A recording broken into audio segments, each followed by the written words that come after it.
Good evening, everyone. This is Ashley from Let Me Nash, and tonight I'm going to be reading a scary story from the book Ghosts and Witches Aplenty, More Tales Our Settlers Told by Joseph and Edith Raskin. Tonight's story is called They Called Her a Witch. From the day Miriam Gray was born, many people of Cochicowick in Massachusetts colony had a foreboding that an evil spirit would direct her throughout her natural life. For still fresh in their minds was their mother's testimony at the witchcraft trial of Martha Corrier and the horrible ending of the accused on Gallows Hill in nearby Salem.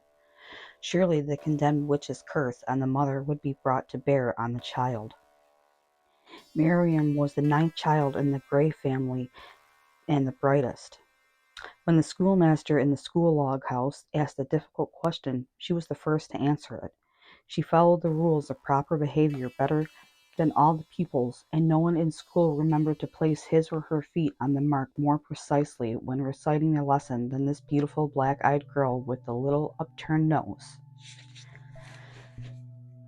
At home, she was the envy of her sisters. They marveled at her ease in running the great spinning wheel, spinning and knotting the linen thread to get it ready for the weaving cloth in the winter months. Almost as good as mother, they would sigh as they watched her. At the age of 16, she knew as much about farming and attending the domestic animals as any farmer in the neighborhood. It amused her to see the shamed faces of her brothers when she filled up her milk pail faster than they did. The boys shrugged it off. No wonder, she's a girl. She has a special soft touch. When she milks Old Chestnut or High Horn, they help her finish faster. With pride, Gray watched his daughter Miriam maturing into a beautiful woman. However, the young men of the town attracted to her, though they heeded the warning of their parents and shunned her. Remember, the girl's mother has a witch's curse hanging over her, which might also be hanging over her daughter, they said.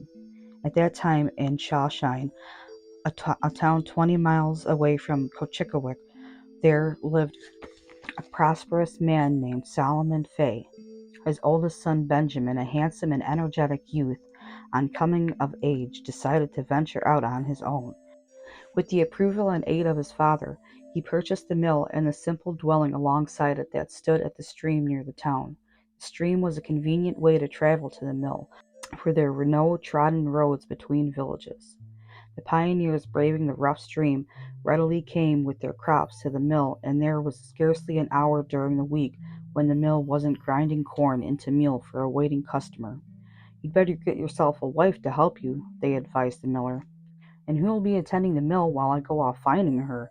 Benjamin replied with a twinkle in his eye. Nevertheless, the people of Shawshine began to notice that on Sundays Benjamin would paddle off in the canoe and wouldn't return till dark. Could he be going off to do business on the Sabbath? They asked one another disapprovingly. One Sunday afternoon they were surprised to see a party of men and women with Benjamin among them, landing their canoe near town. You've been urging me to find a wife, he called to the townspeople who began gathering round him and his party.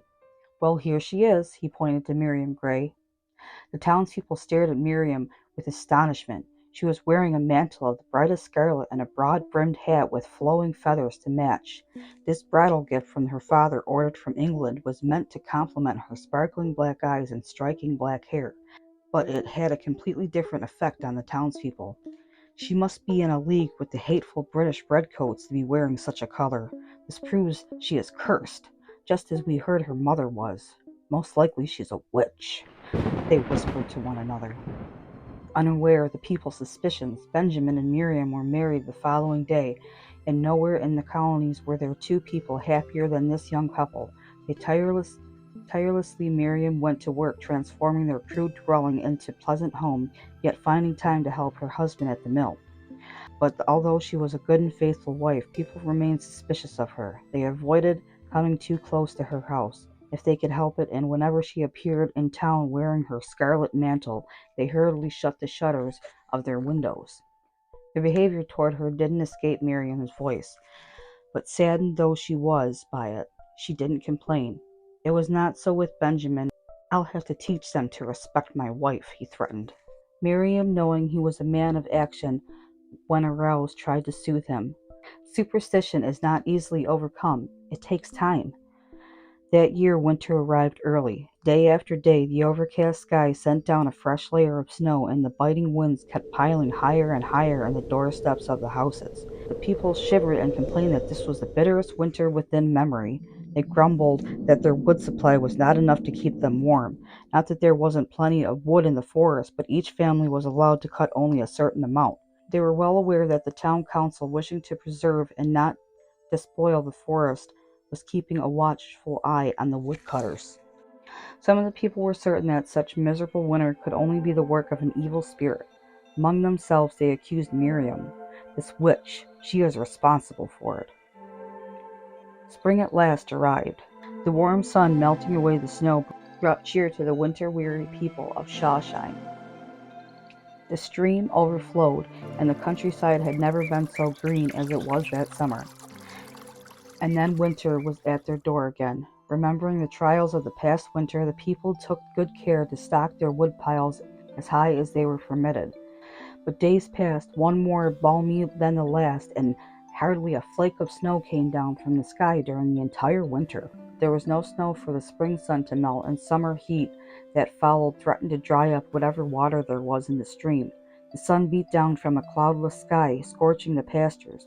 There was hardly any feed or water for the cattle, as the stream became too shallow for traveling. The farmers had no way of bringing their corn to the mill, and Benjamin was forced to close down. The people were in despair. This was the worst drought they had suffered in a long time. Gathering at the meeting house, they prayed, "Please, Lord, let the bottles of heaven be unstopped." As the drought continued, the wrath once more turned against Miriam Fay. "We never had all this trouble until that woman came to live here," they muttered. Even when the rains finally came and the countryside reclaimed its normal richness, the suspicion still remained with them. Years went by, and Benjamin Fay, now the father of 3 beautiful black-eyed children, the spit image of their mother, he would say proudly. It was precisely this resemblance that made the parents in the town warn their children as they left for school. "Mind stay from the Fay children." It was the custom among the townspeople to take turns giving board to their schoolmaster throughout the year as part payment for his service. When Miriam's turn came, she was very generous, but even the schoolmaster's recounting of her exceptional kindness didn't persuade the people to forget their prejudice against her and her black-eyed children. Suddenly, a mysterious plague attacking children swept the town. None of the townspeople, not even the minister, had any notion of how to cope with it. Mournfully they saw one after another of their children sicken and die. However, they didn't fail to notice that Fay children remained untouched by the dreadful disease. Few people ever come near to the Fay's home. That must be the reason, a kind person tried to explain, but no one wanted to hear such a reasonable explanation. Meanwhile, Miriam was busily brewing a concoction of tansy in her fireplace. Trying it on her children, she found it helped prevent them from catching the disease. Cheered and eager to help other children, she threw on the mantle and hurried off to town, knocking on doors and offering her remedy. The townspeople, seeing Miriam in the dreaded scarlet mantle, at first wanted none of her aid. However, becoming frantic as the disease raged on, they finally agreed to let her attend to their children. Miriam worked tirelessly, and when the disease was at last arrested, people reluctantly had to admit that it was possible for a witch to do one good deed along with so many evil ones. Years passed, and the countryside became caught up in the fight for independence. The people of Shawshine were tense, never knowing when the redcoats would descend among them. They were constantly on the watch for traitors, and a single wrong word sometimes was sufficient to brand a person as a Tory. One day, hearing about a gathering at the meeting house for the purpose of raising money for the regiment training outside the town, Miriam hurried there. She no longer wore her scarlet mantle, which was made of English cloth. In fact, she was the first one in town to refuse to use the tea so outrageously overtaxed by the British and everything else exported by the hated oppressors. "What can I do to help?" she asked at the gathering. She waited expectantly. Meeting with silence and suspicious glances, she responded with a mysterious smile and walked out. Shortly after that meeting, she was seen in the early mornings wearing her scarlet mantle and perched on the miller's horse, galloping back from somewhere. What was she up to? The townspeople demanded. There was no doubt left in their minds. Miriam Fay was a spy working for the enemy. The officers in the enemy camp were glad to see a native woman wearing the color of their red coats and also friendly to them. "What can you do for us?" they asked for one evening when she entered their camp. "Those Yankees are stubborn fighters, you know," she replied evasively. "So they are," the commanding officer grumbled. "Do you have any useful information for us?" "For a proper reward, maybe I have," she said cunningly. After the reward money was agreed upon, she told them of a tunnel where a storehouse full of ammunition and foodstuff was hidden. She would lead them there herself. Late the following night, she secretly met the group of officers at a prearranged spot near a stream, where a wooden plank thrown across served as a bridge. Instructing the officers to leave their horses with the money bags tied to the saddles at the stream, she led them on foot across the makeshift bridge and into a nearby cavern. When they were still within the cavern, suddenly the light of Miriam's lantern went out and pitch darkness descended. "Ho! What happened?" the officer shouted, but no reply came from the woman in the scarlet mantle. In the enveloping darkness, Miriam stole swiftly out of the cavern.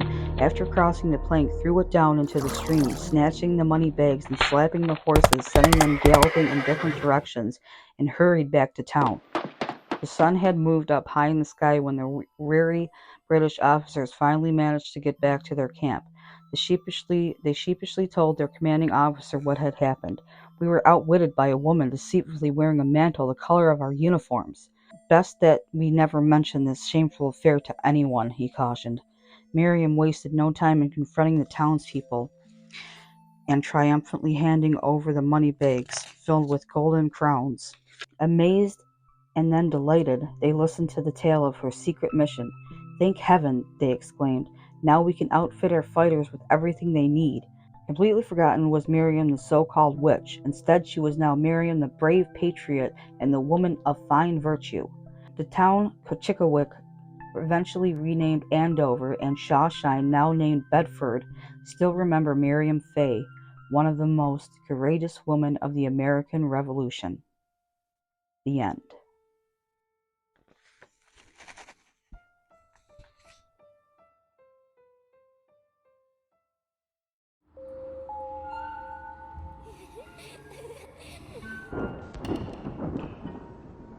Don't be scared. Like, subscribe, share.